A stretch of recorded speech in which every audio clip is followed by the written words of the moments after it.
In what has become the digital and new world, Malawi too has realized this phenomenon and working towards achieving a technologically advanced nation come 2063. That's because technology is deemed a core pillar of Malawi 2063 vision, a tool for transforming the country into an industrialized, wealth and self-reliant nation.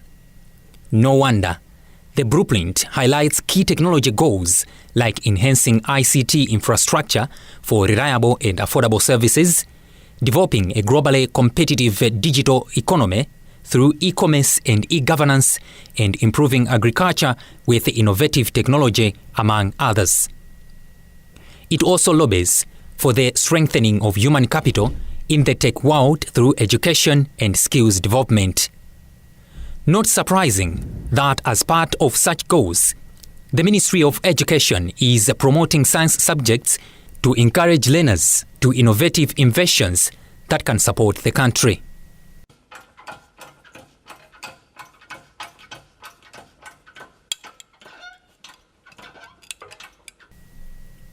Take Kasungu district for instance. Secondary school learners have innovated a carbon purifier that can help reduce global warming. Mervin Chunga is a Form 2 student at Ntuntama CDSS, explaining how this innovation works.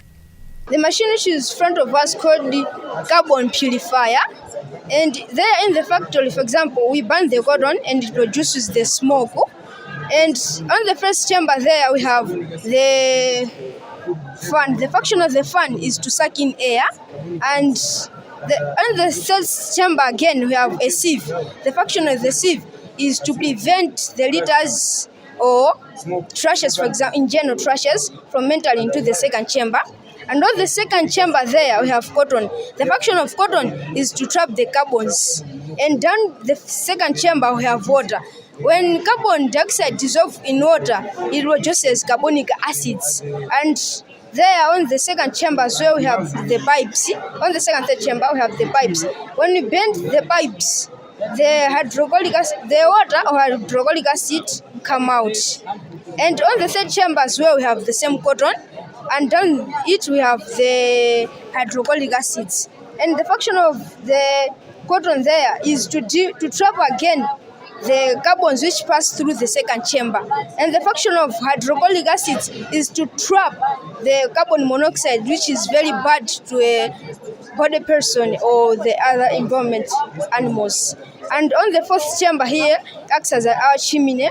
We also have a fan. The function of the fan is to release the carbon which is less harmful to the human body and cannot cause global warming.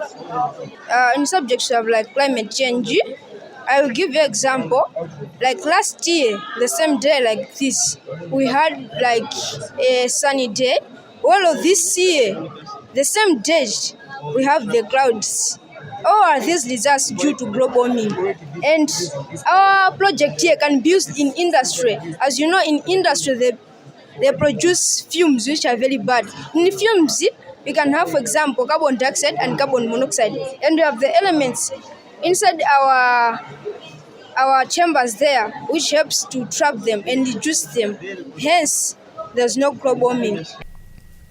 Such interesting is Mervin's carbon purifier, which uses a combination of cotton, water, and hydrochloric acid to trap carbon dioxide and carbon monoxide emissions, reducing the harmful effects of global warming. In Mulanje, another group of learners has innovated an automated irrigation system that can help address food insecurity. Samuel Molanje, a Form 3 student at Nampungo CDSS, explains how such innovation has been adopted locally, with his using moisture sensors and water pump to irrigate crops, saving time and labor costs. Okay, it's an automated irrigation system, a machine that will be used for irrigation. Yeah, it works in such a way that it has 5 parts. Yeah, the first part is for sensors. It has moisture sensors. The next part is a pump, water pump. Then, and the third one is operating circuit. And the fourth is power supply. And the last one is a receiver. Yeah. So this machine, it works in such a way that the moisture sensors should be buried in the soil for them to detect whether the soil contains moisture or not. If they detect that there is no moisture, they send a signal to the operating circuit. And the operating circuit has two main functions. The first thing it does is that it sends a signal to water pump to energize it to start pumping water to irrigate the field where there is no moisture. And the next thing it do is that it send also signal to the receiver, and this receiver should be with a farm, the owner of that field. So if the signals are sent from the operating circuit, if they reaches a receiver, at first the receiver will produce lights, green lights. Clearly speaking, it would appear these innovations demonstrate the potential of Malawi's youth to contribute to the country's development if we were supported. Not only green lights, we can use any light, but if the machine is not working, the lights will be produced. And the farmer will know that my machine is not working.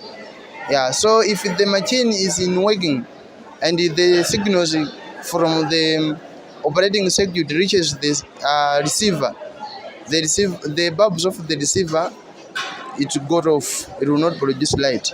And the farmer notifies that the work is in processing. The work is in process. The pump is doing its work. Being a continental aspiration to promote science, technology, engineering and mathematics, education advocates and players think the shift in innovations could be key to transforming Africa.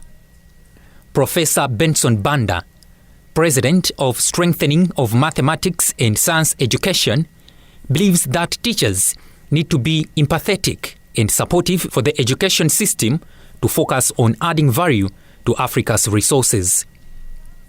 We have now 33 African countries, the sub-Saharan African countries, who are members and active participants of this platform. So the transformation journey is basically looking at the dimension of the classroom. Because like I said, the secret is in the classroom. If we are going to transform Africa, the classroom has to be given attention. So we are looking at the heart of the teacher, so that the teacher should not be sympathetic, but empathetic, and say, if this child does not learn, what does it mean for Africa? And this is what we are looking at. Are we able to give support to the child through the teacher, through the system? Like you have seen today, you saw me making sure to recognize and appreciate the government, where the minister is listening to a keynote address, the deputy minister is listening, and everyone is listening. That type of dialogue addresses three variables: the policy aspect, the research aspect, and the practice aspect. When these three things are blended together nicely, you can see change taking place in Africa. I don't doubt Africa. All of us are aware. Africa has all the resources. But the question is, what are we doing with it? And how are we transforming these resources to benefit Africa? Education becomes key, and STEM education in particular is one of those major ingredients. I don't doubt Africa. I have confidence in Africa.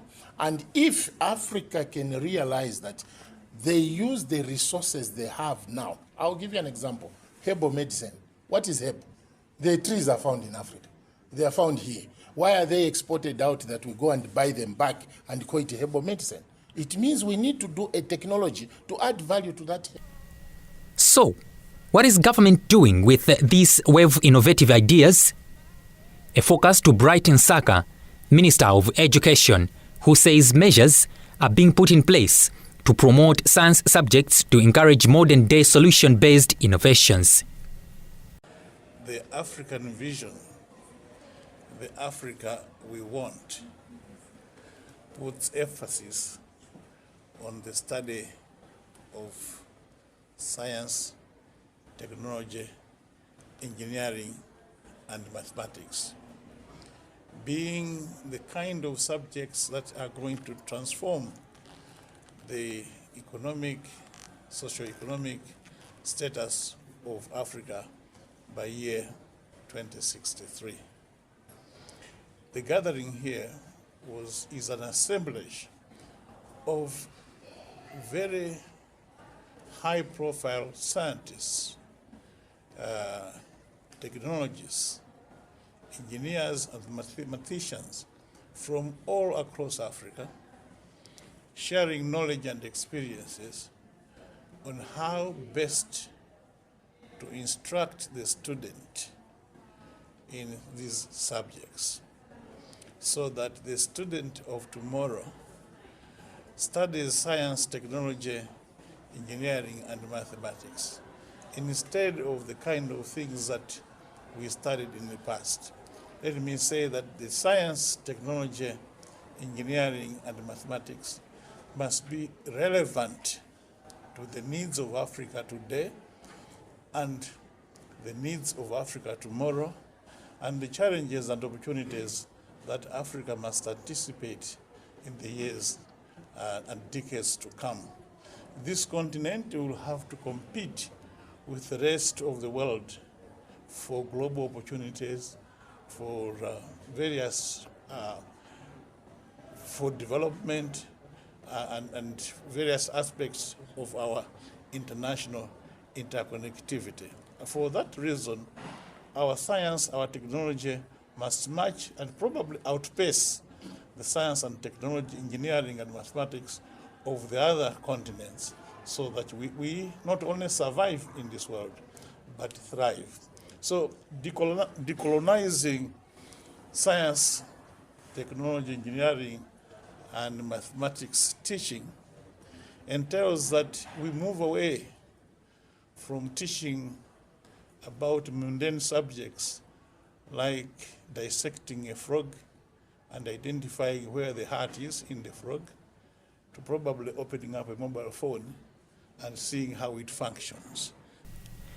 Talking of questions and suggestions, one wonders how Malawi would embrace these inventions as solutions to addressing national problems. But former US President John Kennedy seems to respond when he says, "Our problems are man-made, therefore they may be solved by man."